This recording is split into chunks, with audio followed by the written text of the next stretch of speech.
Lizzie présente Complot de Nicolas Beuglet, lu par Olivier Prémel.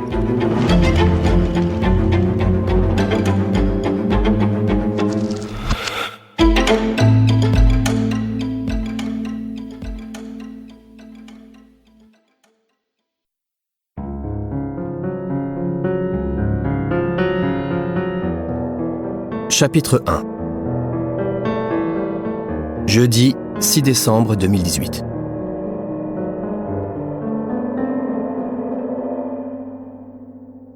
Trop tard pour éviter les griffes d'une branche basse. Sarah négligea la douleur qui lui cingla la joue, prit son élan et bondit entre deux rochers en laissant échapper une sèche inspiration.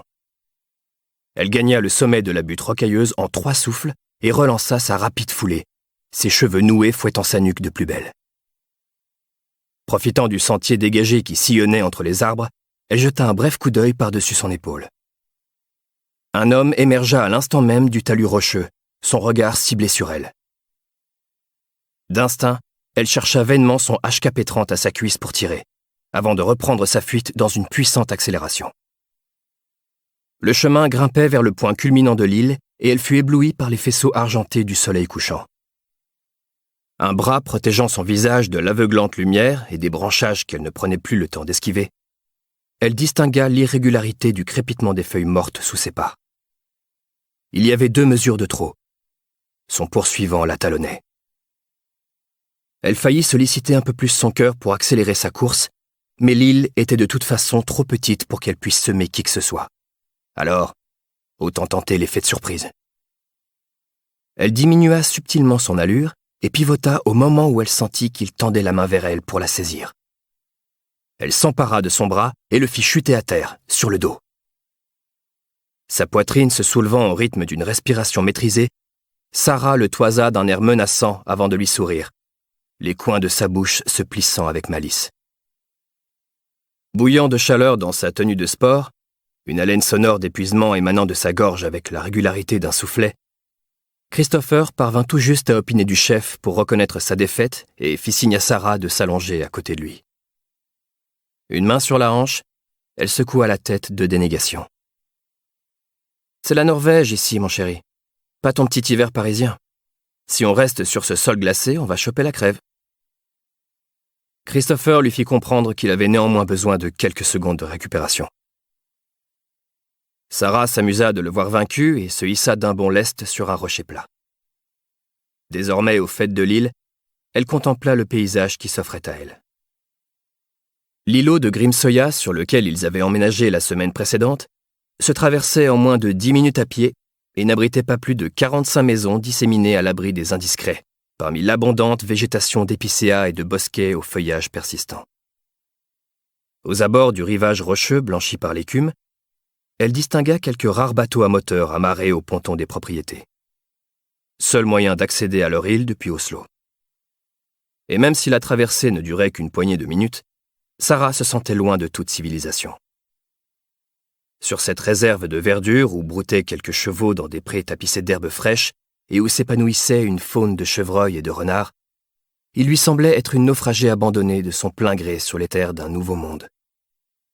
Alors qu'à 2 kilomètres à peine à vol d'oiseau, la vie grouillait dans le centre-ville de la capitale. Elle laissa son regard dériver au large de l'île. Là où on apercevait parfois la nageoire dorsale d'une orque affleurée à la surface des eaux cendrées de l'Oslofjord. Mais, en cette fin de journée d'un hiver naissant, seuls les derniers rayons du soleil faisaient couler leurs gouttes dorées sur l'étendue marine. Sarah se laissa éblouir par les reflets ambrés et inspira une grande goulée d'air pur. Jamais elle n'aurait pu espérer retrouver une telle sérénité au cours de son existence. D'ici 2 mois, elle fêterait ses 40 ans, et elle savait au plus profond d'elle qu'elle pourrait vivre là jusqu'à la fin de ses jours, aux côtés du seul homme qui lui avait redonné confiance dans la vie de couple, et même dans la vie tout court. Le vent se leva, frisant les vaguelettes de la mer du Nord et faisant grincer les ramures dépouillées des arbres. Ce bruissement crépusculaire l'empêcha d'entendre le faible signal sonore que son téléphone émit dans sa poche. « Prêt ?» s'exclama-t-elle en bondissant au bas du rocher. Allez, debout, on a encore une centaine de cartons à déballer. Christopher refusa de bouger, encore essoufflé. Elle lui tendit la main et malgré son modeste gabarit, elle l'aida à se relever d'une poigne solide. Leurs visages se firent face et il la détailla comme s'il la voyait encore pour la première fois. La course avait coloré son teint d'ordinaire ivoirin et nappé sa peau d'un voile de sueur. Tant et si bien que ses taches de rousseur brillaient comme autant de paillettes orangées autour de ses yeux d'un bleu de glace. Ce regard dense, qui intimidait tous ceux qui le croisaient, avait pour lui la douceur et la profondeur d'une promesse. C'était d'ailleurs cette facette qui l'avait séduit chez Sarah. Cette déstabilisante capacité de passer de la froideur professionnelle à la chaleur infinie dans l'intimité. Son attention rivée sur ses lèvres encore palpitantes, il posa sa main sur sa nuque et l'embrassa. Sarah caressa sa joue, goûtant avec plaisir le picotement d'une barbe drue lorsque Christopher se retira d'un geste soudain, le souffle court. Courbé en deux, les mains sur les cuisses, il tentait de reprendre sa respiration. « Ça va ?» s'inquiéta Sarah. « Ouais, c'est juste que je suis tellement crevé que j'ai même pas l'oxygène pour t'embrasser. » Sarah éclata de rire. D'un air penaud, Christopher se redressa et pouffa de rire à son tour avant de s'asseoir par terre. « Je m'en fous. J'aurais 2 Mr. Freeze à la place des fesses, mais j'en peux plus. » Sarah se résigna à s'asseoir à ses côtés. Elle ne se souvenait pas avoir autant partagé de moments de rire et de connivence avec l'autre homme qui avait partagé sa vie pendant plus de 10 ans. Ils avaient pourtant construit le projet de fonder une famille en achetant un vieil appartement qu'ils avaient retapé et en affrontant les pires épreuves pour tenter d'avoir un enfant. Mais, à bien y réfléchir, elle réalisait qu'elle avait toujours plus ou moins contrôlé sa personnalité avec lui. Comme si elle avait inconsciemment cherché à coller à l'image qu'il se faisait d'elle, ou en tout cas au modèle de couple qu'on attendait d'eux. Avec Christopher, elle goûtait un sentiment certes simple, mais qui donne tout son sens à la vie. Celui de se sentir libre d'être aimé tel qu'on est. Elle le considéra d'un air amusé. « Méfie-toi, si tu t'évanouis de froid, je pourrais même pas te faire un bouche à bouche vu comment ça te réussit.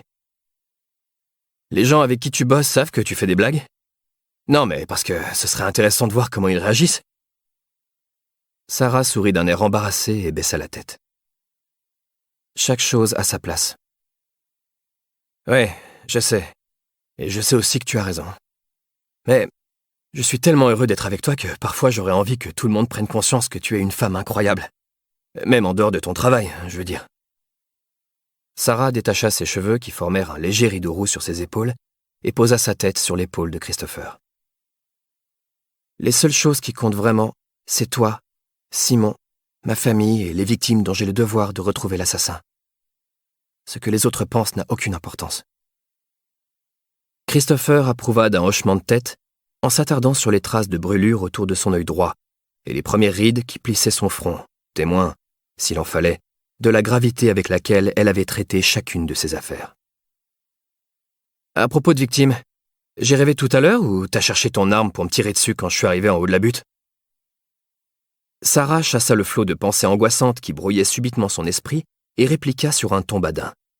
« Non, tu n'as pas rêvé. Et si je l'avais eu, je t'aurais tiré dessus. »« Là, » commença-t-elle en touchant sa poitrine côté cœur. « Là ?» ajouta-t-elle en posant un doigt sur ses lèvres. « Et certainement encore là. » termina-t-elle en laissant glisser une main sur sa nuque. Christopher sentait un frisson de plaisir lui parcourir le corps à chaque fois qu'elle le touchait. « Bon, je crois que j'ai bien repris mon souffle. » Sarah haussa un sourcil suspicieux. « Vas-y, fais voir, je te dirai si tu es bien en vie. » Christopher approcha ses lèvres de celles de Sarah avant de s'arrêter à nouveau. « Qu'est-ce qu'il y a encore ?» murmura-t-elle.